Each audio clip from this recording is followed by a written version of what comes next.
chambre de monsieur Gracieux.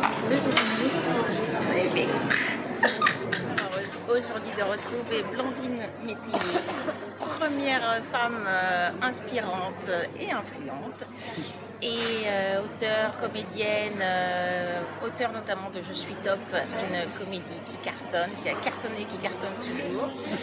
Et là on est au Printemps Haussmann, parce que Blandine et moi, on s'est rencontrés il y a 7 ans déjà, au Printemps Haussmann, donc c'est un petit clin d'œil au lieu où on s'est rencontrés.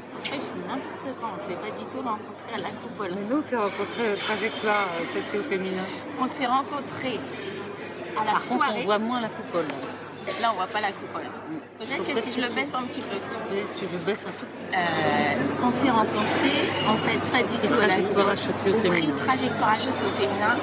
Et je pense que c'est même Axel l'officiel qui nous a invités. Non, c'est pas ça. C'est Jeanne Courouble. Jeanne Courouble. Ouais. Jeanne, si tu nous regardes, c'était Jeanne Courouble. Ouais. Ok. Voilà, on est présenté, je commence à te raconter ma pièce, que j'étais en train de finir d'écrire. Et puis voilà, quelle histoire d'une femme qui a percé le plafond de verre et tout ça, et ça te plaît évidemment. Et puis le lendemain matin, à la première heure, Emmanuel m'appelle en me disant il faut absolument qu'on se voit. Est-ce que tu es libre lundi? Et là, on était quoi? On était le jeudi 20 mai et tu voulais qu'on se voit le 24 mai, qui était un lundi de Pentecôte. Normal, quoi. Voilà. Voilà. Oui, parce que le pré-HEC, Trajectoire HEC au féminin, c'était le 19 mai. Ouais, mais c'est resté gravé tout ça. Ouais. C'était tellement fort. Donc là, on se voit dans mon salon. Ouais. Voilà, et moi, entre-temps, j'avais fini très vite d'écrire ma pièce parce que j'avais toutes mes notes éparpillées pour le dernier quart et j'avais pas tout à fait fini. Et là, évidemment, j'ai dit, il faut que j'aille la voir quand même en ayant des choses. Mais j'avais pas eu le temps de la tirer parce que je l'ai fini à 15h, on avait rendez-vous à 17h. Donc tu as lu et j'ai lu sur l'iPhone dans mon salon, sur son iPhone. Sur mon iPhone, voilà. Et devant Carole. Devant Carole. Carole, mon associée. On embrasse. Bonjour Carole. Et là je dis waouh, c'est trop génial. Écoute, je fais un événement. Le 10, le 11, le 12 juin. Est-ce que tu peux être prête? Est-ce que tu peux être prête? Il y a 3 matinées au Printemps Haussmann avec que des femmes de réseau. Que des femmes de réseau. Il faut jouer un quart d'heure différent par jour parce qu'il y en a qui resteront là les 3 jours. Donc bien sûr, ça fait déjà. Mais c'était super important parce que là j'ai retrouvé le programme de l'événement de l'époque et il y avait vraiment tous les réseaux. Il y avait le réseau de Cisco, General Electric, IBM, BNP Paribas, Pricewaterhouse. Tu avais réuni. Il y avait Société Générale, Latam et Watkins. Il y avait Axel l'officiel. Axel l'officiel, Actionnel, Cyberel, PWN, BPW, Vox Femina. Ils étaient tous là. J'ai dit Blandine, il faut que tu viennes. Ouais, et je l'ai fait. Et elle l'a fait. Et j'ai répété. À partir du moment, je suis partie le 24 mai et j'ai dit bon allez, dès demain je rentre en répétition. Donc 3 matinées, 3 extraits différents. Et ça a cartonné.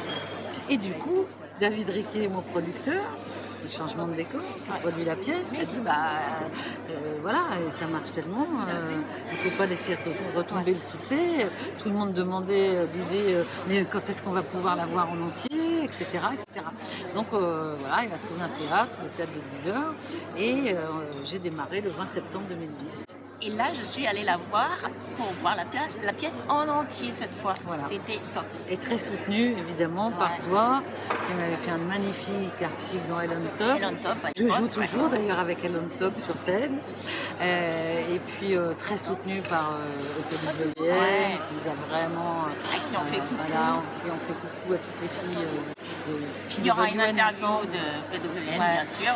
Et non, ça a été formidable parce qu'il y a une très grande solidarité féminine. Alors depuis, tu as fait combien de représentations? Je compte plus parce que j'ai fait 4 ans à Paris. Wow. Voilà, théâtre de 10h, puis théâtre de l'Archipel. Après, à partir de 2014, je suis partie en tournée. David avait organisé la tournée nationale de l'égalité pro, soutenue par le ministère des Droits des Femmes, avec la NDRH, la FMB, FAS, IMS, etc. Et il y a eu des petits bébés Ellen Top, et là j'en vois un petit bébé Ellen Top. Je suis top, je suis top. Voilà, le petit bébé, je suis top. Voilà, ça Qui est c'est. la BD. Je suis très fière parce que ça c'est 2 ans de travail, magnifique. Même plus. Oui. En fait, en 2012, Ouais. mon éditrice Sophie Chédru déjeunait avec Marie Donzel. Marie Marie, comment Donzel, salut. le blog Eve, un boulot incroyable. Bisous, bisous aussi Marie. Là encore, solidarité féminine, magnifique. Et donc Marie, voilà, Sophie savait que Ouais. Marie travaille sur tous ces sujets et elle lui dit ah, ce serait formidable, un jour j'aimerais beaucoup éditer un roman graphique sur l'égalité entre les hommes et les femmes. Ouais. Et seulement, enfin, un bon scénario et tout ça. Et Marie lui dit bah, tu cherches pas, tu vas voir, je suis top. Et donc elle est venue voir la pièce en novembre 2012 avec Guy Delcourt. Et après ils ont dit ouais effectivement là il y a vraiment De c'est quoi très documenté. Parce que c'est vrai que pour écrire la pièce, il faut quand même le rappeler, j'ai interviewé une quarantaine de femmes Ouais, dans travail le monde de du journaliste. travail, hein. D'ailleurs elles étaient pratiquement toutes là la première. Ouais. Je travaille avec Cécile Ferraud, sociologue, Mhm. beaucoup échangé avec Brigitte Grézy, Ah, Brigitte qui a été la deuxième à entendre la pièce en lecture, parce qu'après toi j'ai été lui lire dans son bureau à Ligas. Voilà. Et je lui ai dit bon Brigitte, je change des choses, tu changes rien. C'est parfait, c'est comme ça qu'il faut le faire. Ouais. C'est vrai qu'après il a fallu travailler pour faire ça parce qu'il fallait condenser la pièce. Et donc Sophie m'a présenté une scénariste BD formidable qui s'appelle Véronique Brissot. Ouais. Et qui elle a vraiment voilà, écrit de la BD, etc. Parce que c'est une écriture vraiment très spéciale. On peut arriver en une case à condenser 5 minutes de pièce. Quoi, hein. Donc elle a fait ce travail, l'adaptation. On a travaillé ensemble évidemment. On s'est entendu comme la ronfoire, on a beaucoup ri et tout ça. Et puis Sophie nous a présenté aussi Sandrine Revel, la dessinatrice, magnifique, parce que c'est vrai que le dessin il est sublime. Ouais. Quoi, hein, Avec son petit avatar. Hein. voilà, c'est mon avatar.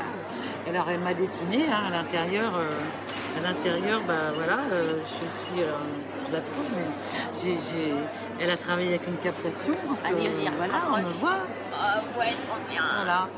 Et Sandrine, c'est une dessinatrice extraordinaire qui a eu le prix Artemisia de la BD en 2016 S'il vous plaît. pour son album Glenn Gould, Une vie à contre-temps. Et alors, Blandine, il y a un truc particulier qui nous relie. C'est vrai. C'est que Blandine m'a fait découvrir Amma. Alors, pour celles et ceux qui ne connaissent pas Amma, c'est une Mahatma indienne, donc comme Gandhi, hein, elle a le statut de Mahatma comme Gandhi. Oui. Et tiens, d'ailleurs, j'ai une petite photo d'Amma. Voilà. Et d'ailleurs, elle représente l'hindouisme maintenant Ah oui au Parlement des religions D'accord. unies aux États-Unis. Et en fait, je me rappelle, j'ai été invitée par Elisabeth Caraco à une expo à la BNP sur les femmes et l'Inde. Oui, BNP Paribas. Ah, tu te rappelles pas hein? Et on s'est retrouvés là. Ouais, et Blandine me fait qu'est-ce que tu fais ce week-end Je sais pas, rien de spécial. Moi, je vais voir Amma. Je dis Amma quoi Et je regarde sur internet et je vois que c'est effectivement une indienne qui fait des big hugs à des millions de Et gens. comme tu avais encore ton Ouais, journal, et j'avais je viens le magazine et l'interviewer. je me dis, il faut que Faut que tu je l'interviewe. l'interviewes. Et Blandine me dit, bah, je te mets en relation avec son attaché de presse. Et là, j'arrive, je lui pose 3 questions. On devait poser 3 questions à Amma en tant que journaliste. Et j'arrive et je suis assise à côté d'Amma. Il y a son interprète et il y a Amma. Et là, je fais l'interview comme ça. Et après, je droit au big hug. Et depuis tu y c'était vas quand tous ça les ans. C'était quand C'était il y a au moins 4 ans, 5 ans. Ouais, il y a au moins 5 ans. Ouais, ouais. Et depuis, je vais voir Amma tous les ans qui me donne. Et on s'y retrouve tous les ans. On se dit pas, Sans s'appeler. est-ce qu'elle reste 3 jours? On ne sait jamais exactement quand on va être libre, mais à chaque fois, paf, on y va en même temps. C'est C'est ça. drôle, hein. Ça, c'est la connexion. Ouais, Donc, voilà, ouais. ça, c'est ce qui nous relie. Et puis on dévalise la boutique parce qu'il y a Ouais, des pour très les jolies cadeaux choses de aussi, pour les Noël, cadeaux de Noël. des choses qu'elle fait faire dans ses usines en Inde pour justement rendre les femmes plus autonomes. Donc Blandine, je lui ai une reconnaissance infinie de m'avoir fait découvrir Amma. Et du coup, maintenant, j'ai une interview exclusive d'Amma, un vrai collector sur une page C'est vrai. que j'avais faite à l'époque. C'était Et super. ouais, ouais, c'était ouais. incroyable. Et tu lui avais posé la question, d'ailleurs, elle avait hurlé de rire quand tu lui avais posé la question entre Comment l'égalité et comment les hommes Les hommes réagissent au fait que vous fassiez, au fait que vous rendiez les femmes Mais là, autonomes. tu as un message là. Allez, j'ai un message. Ouais, donc on va le refaire. Oui, parce que faut dire qu'Amma se bat énormément en Inde pour l'égalité entre les femmes et les hommes, qu'elle a écrit des discours magnifiques là-dessus, disant par exemple que l'homme et la femme sont comme les deux ailes d'un oiseau. Si une est empêchée et entravée, atrophiée, eh ben, l'équilibre ne peut pas se faire et donc l'oiseau tombe. Et elle compare ça à l'humanité. Et elle dit que tant qu'il n'y aura pas l'égalité entre les femmes et les hommes, l'humanité ne pourra pas avancer et sera voilà, paralysée. Génial. Et donc moi je fais tous mes cadeaux de Noël quand Amma vient. Ah oui, parce qu'il y a une très jolie boutique. Et comme c'est en novembre ou en octobre, voilà, oui, c'est toujours bonne période. Ça passe très bien. Et la dernière initiative qui vient de sortir aujourd'hui, ils sont tous chauds, tout beaux. Oui. Ils sentent encore l'imprimerie. Voilà. Donc c'est aujourd'hui, oui, voilà. Les perles du sexisme. Alors préfacé quand même par quelqu'un de formidable, que j'aime beaucoup, Emmanuel Gagliardi. Emmanuel, pouvez-vous nous dire quelque chose sur cette préface? Et quand Blandine m'a dit est-ce que tu veux écrire une préface sur le sexisme, déjà j'avais tellement de phrases qui m'ont remonté en tête que je me suis dit bah oui bien sûr. Et puis c'est un grand plaisir de partager ce projet, cette initiative. Et tu as fait une très très belle préface, vraiment un très beau texte sur le sexisme. Là, j'étais vraiment, quand tu me l'as envoyé, j'ai dit voilà, ça c'est bien, c'est tout ce que je pense en plus et tout. Et alors en fait, moi là-dedans, bon, il y a des phrases, alors, quelques phrases connues. Dis-nous en 2-3 là. Mais en fait, la majorité des phrases sont inédites, puisque c'est certaines phrases que je n'ai pas mises dans Je suis top, parce que quand j'ai interviewé, j'ai pas mis, et il y en avait qui étaient trop trash, donc elles y sont. Et puis, il y a des phrases aussi qu'on me raconte. Depuis que je joue, depuis 6 ans et demi que je joue, tous les soirs, il y a des spectatrices qui m'attendent, qui me disent « Ah, bah moi, mon chef, il m'a dit ça.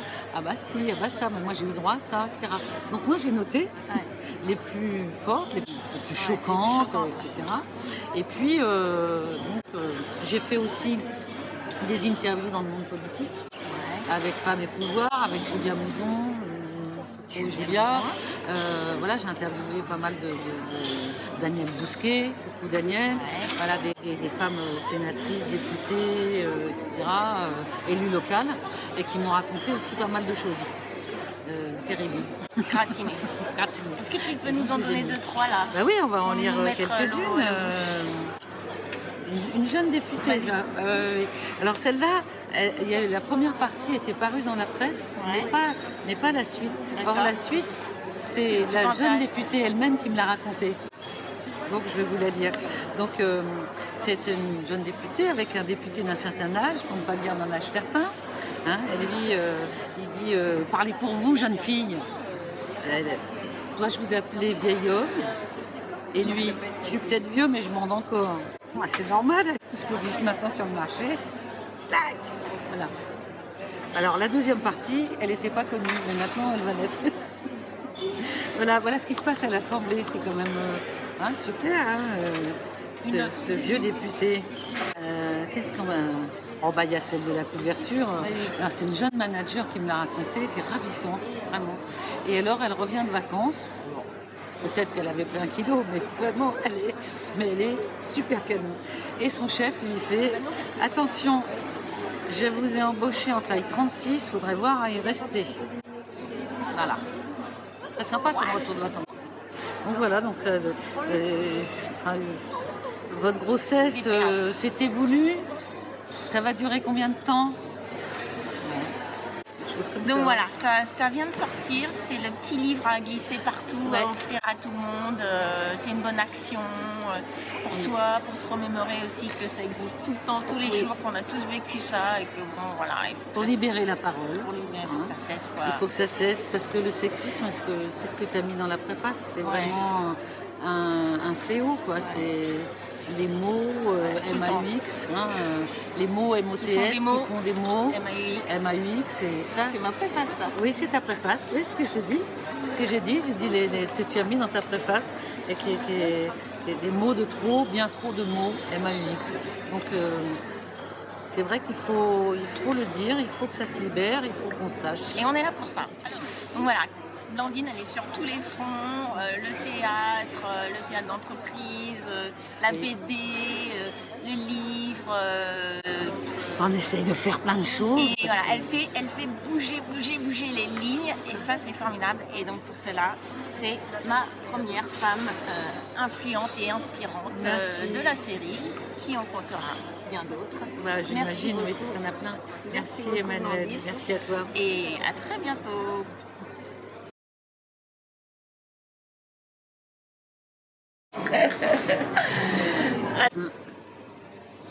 C'était mieux, tu vois là c'est moins bien. D'accord. On se rehausse pour mettre les manteaux. Regarde.